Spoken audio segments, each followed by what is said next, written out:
anak gadis hamba, terus anak muda harapan kita.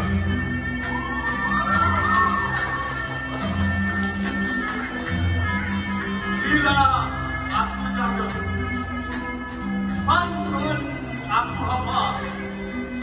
Anak muda, aku pimpin demi tanah asal.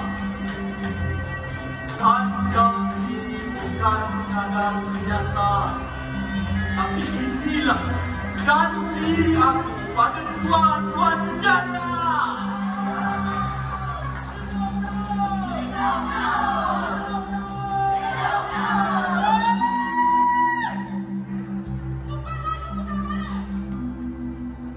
Tapi memang saya kalau bercerita saya akan bagi direct. Saya tak nak berbunyi tak pandai.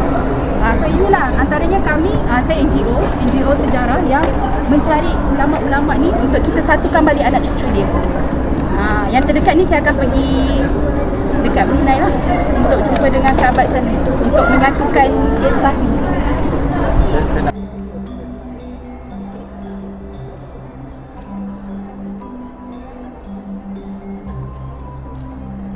Resah dengan sinar mata Daus yang menyimpang agenda, sementara Andika, penghulu bijaksana, memerhati keikhlasan hati. Bersama makna penjaga syair dan aman rakannya yang penuh tawa, Naim menyelami falsafah silat dan gurindam.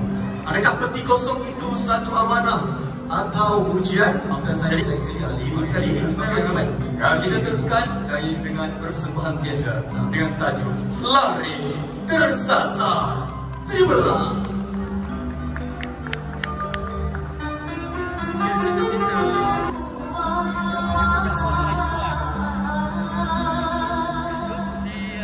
Siapa namanya ni?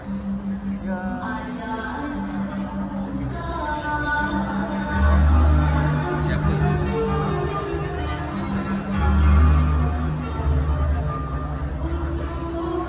Berangin ke Bukhara, di mana ilmu bertahta dan rohani mekar. Di dalam umat bercambah benih liku, bersemi harapan dalam dagapan malu. Sampai baik Mongol menuju bintang, membawa badai besi dan tanah. Imamuddin melangkah berani, membawa damai di tengah deru kuda. Antara padang rumput luas, ia menelan benih di hati bangsa yang tak mengadakan kebenaran. Cahaya terus. Assalamualaikum, Tuan Sudana. Mungkin boleh Puan ceritakan sedikit tentang latar belakang Puan? Okey, saya Tun Suzana Haji Uthman daripada keluarga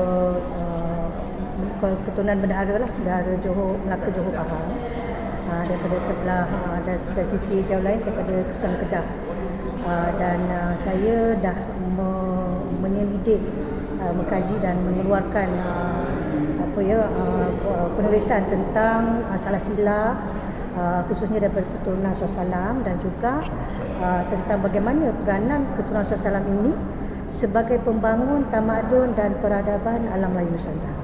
Jadi lebih kurang, dan saya telah membuat lebih kurang 30 buku yang di dalam dan luar negara lah dia punya pasarannya, dan Syekh Jumaadi Peguam ni adalah buku yang terbaru. Dan saya telah membuat penyelidikan tulisan selama 25 tahun. Itu lebih kurang latar belakang. Kekal atau tidaknya, kuat atau lemahnya, maju atau mundurnya bangsa Melayu adalah bergantung kepada diri kita sendiri. Andai kata kita lalai, maka akibatnya akan dirasai oleh generasi hadapan.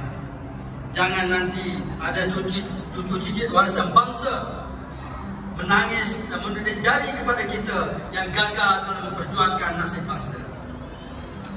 Saya ingin mengambil kesempatan ini menyeru pada pihak pemerintah supaya mengiktiraf sebagai satu Muharram sebagai hari peradaban bangsa Melayu.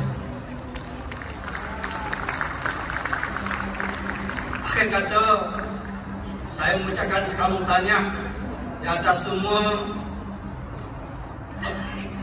jawatan kuasa sekretariat yang bertukar lumus semenjak beberapa bulan yang lepas bagi menjayakan tamasyak ini.